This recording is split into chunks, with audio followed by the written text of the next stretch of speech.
Hi, today I'm going to introduce my favorite game, League of Legends.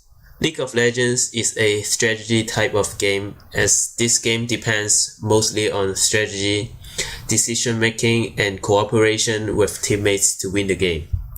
It is a 5 vs 5 competition game and its platform is a PC game. The goal of the game is to destroy enemy nexus by first destroying outer turrets, inner turrets, inhibitor turrets, and then inhibitors at least one lane in the rift, either top, mid, or bottom lane. And finally, you have to destroy 2 nexus turrets and destroy the nexus to win the game.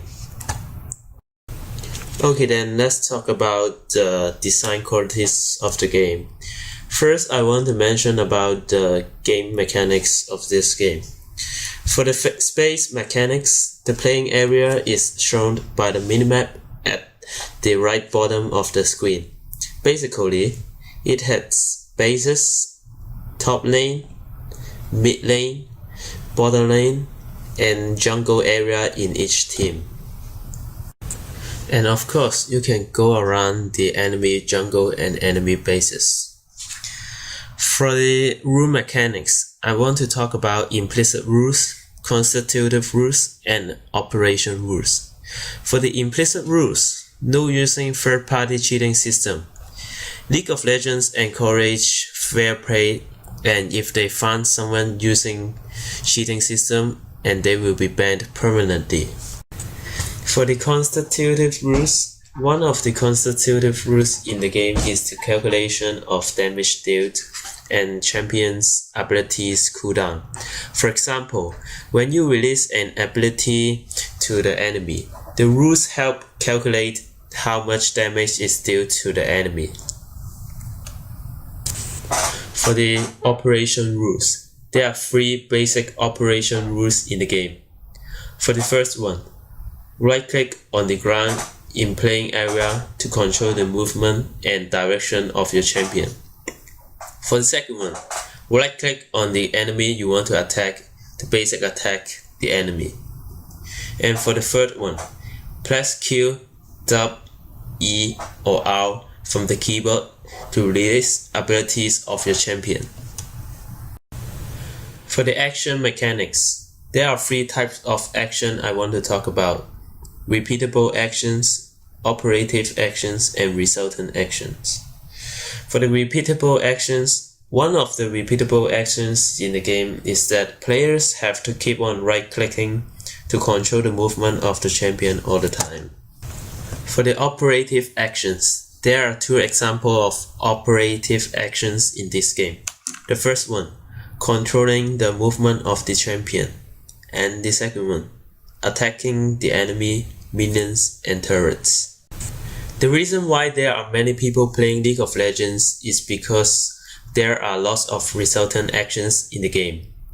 Every action has a reason behind and players are making meaningful choices. Here are some kind of resultant actions in this game. For the first one, killing drakes by attacking the drake to increase champions' attack damage of your team. And the second one, move and control the champion continuously to dodge enemies' ability skill shot. This protects players from dying easily. For objects mechanics, the main objects in the game is the champions of yourself, the teammates' champions, and the enemy's champions. Your champion is displayed on the middle of the screen. Each player controls 1 champion. Its static attribute is the champion abilities. Different champions have different abilities. Once you select a champion, the champion that you are using has fixed 4 abilities that can be released. They are Q, W, E, and R. Those abilities can't be changed. Its dynamic attribute is the outfit of the champion. The outfit of the champion can be changed before entering the game. The second dynamic attribute is the health percentage of the champion. Champion's health percentage is changing all the time in the game. It drops when enemy hits you, and it increased and filled up when you recall to the base. About skills mechanics. League of Legends requires physical skills, mental skills, and social skills. For physical skills, it requires coordination and manipulation of keyboard and mouse from the player, like the great mechanics from the player and the fast reaction time to dodge the skill shot. For the mental skills, it requires observation and decision making in the game. For social skills, it requires predicting enemies' movement and the coordination with teammates. For example, you have to predict the enemy movement to land your skill shot. All of those skills are real skills. For the virtual skills is the champion's ability. Different champions have different abilities, and those are the virtual skills of the champions. Next, I want to talk about agency. League of Legends provides sufficient agency for players as they have high degree of freedom when playing the game. Players can decide almost everything for the champions they are using. For example, what champion to play, what to do, where to go in the game. However, in order to win the game, players have to make meaningful choices that result in desired consequences, not just randomly choosing. For example, suppose you can destroy enemies' nexus at that time available to win the game. Then what you should do is walk to the enemy nexus and destroy it, not randomly going anywhere. This game is a really good example of a game that's full of agency.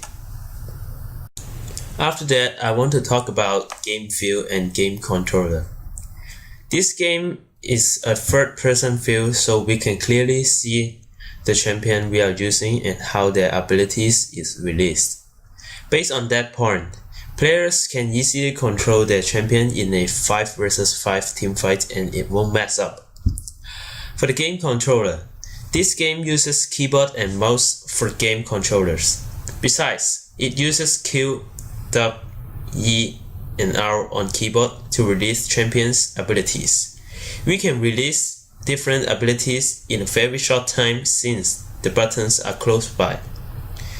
League of Legends has a very good design on game feel and controllers. Then I want to talk about gamification of this game. League of Legends is a competitive game and it contains scoreboard of the player during the game.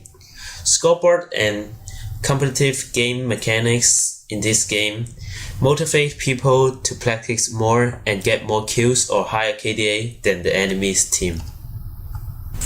Also, for the rank system, League of Legends divide players' level into 7 divisions. It motivates people to play more and improve their mechanics skills and attitude, and then get to the higher division for greater achievement. After the players achieve to a higher division level, it makes players have a feeling of success and how good they were. Lastly, I want to talk about game culture. League of Legends is a strategy type of game. It has strategy, competition, and community type of gamer motivations. The target audience of this game is the players who have those type of gamer motivations. As it is a 5 vs 5 competition game, players compete to win the matches. Also, you have to communicate and cooperate with your teammates and make meaningful choices to win the game. Here below has a chat room for you to communicate with teammates. Therefore, players would enjoy playing League of Legends if they love playing competitive games, communicating with others, and making different decisions in the game. One downside of this game is that since it is a hardcore game, it is more time consuming than other games and requires deep mastery of skills. So, players have to spend a lot of time to improve their skills, which means I don't recommend this game to casual players. In overall, I think League of Legends is really good on its game design through different aspects. This is the end of the video and hope you guys enjoy the video.